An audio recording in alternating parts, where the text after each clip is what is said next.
380 BC, the blood-soaked pass of Thermopylae has just fallen silent, or so history believes. Deep beneath the rock and ash of that legendary battlefield, something ancient watched the slaughter with cold, calculating eyes behind a biomask.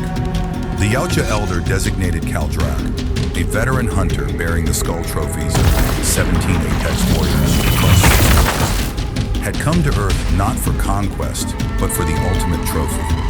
A human who fights without fear of death. He found 300 of them, but only one interests him now. Dario, a Spartan lieutenant presumed dead, buried under the bodies of his brothers, claws his way out of the corpse pile 3 days after the battle. Badly wounded, dehydrated, burning with infection, he stumbles westward through the rocky coastal cliffs above the Aegean Sea. He doesn't know he's being followed. He doesn't know he's been chosen. Kaldrak has broken protocol. He has begun stalking an injured prey, something the Yautja Code of Honor explicitly forbids. But this human is different.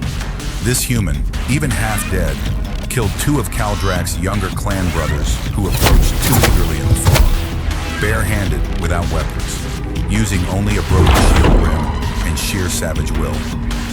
The hunt proper begins on the 3rd night, along a treacherous ridge system of sheer limestone cliffs above the sea. The badlands of the Spartan coast, where the rock crumbles without warning and the wind howls like a living thing. Kaldrak activates his cloaking field and descends. Darius, however, has been preparing. Having served under Leonidas, he was trained not just to fight, but to read terrain. He noticed the shimmer in the air. He noticed the displaced dust on the trail. He noticed the footprints appearing from nowhere in the salt-crusted mud. A soldier who spent 3 years fighting Persians in mountain passes knows when something is hunting him, even if that something is not human. He invites the confrontation. The first encounter is explosive. Kaldrak drops his cloak and fires a plasma burst. Darius rolls behind a limestone outcropping, the rock exploding into white dust. He hurls his iron-tipped spear. It clangs off the Yautja's biomask, cracking the lens. Kaldrak staggers. The prey has damaged the equipment. Now the hunter is angry. What follows is a brutal, escalating chess match across the cliff face. Kaldrak uses his wrist blades.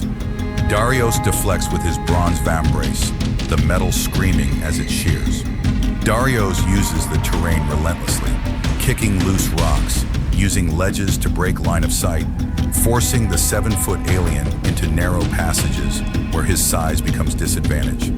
He screams insults in Greek, not from rage, but tactically, baiting the predator to charge when he wants it to charge.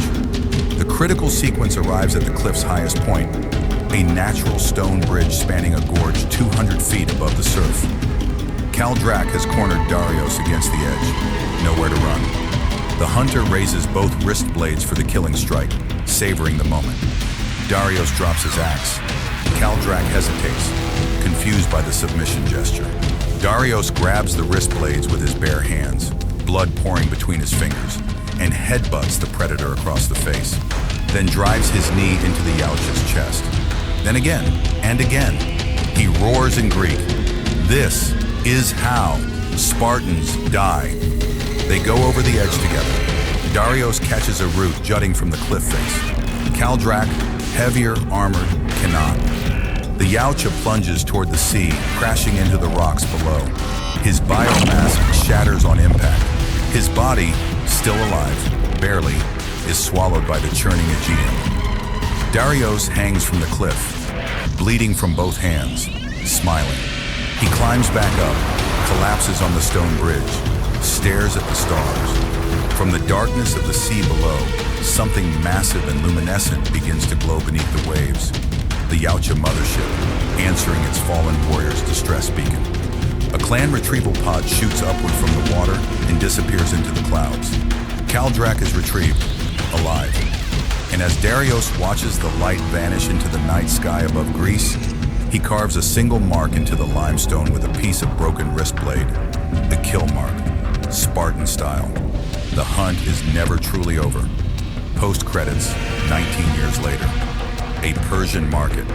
A merchant with scarred hands sells a strange, cracked biomask to a collector who doesn't know what he's bought.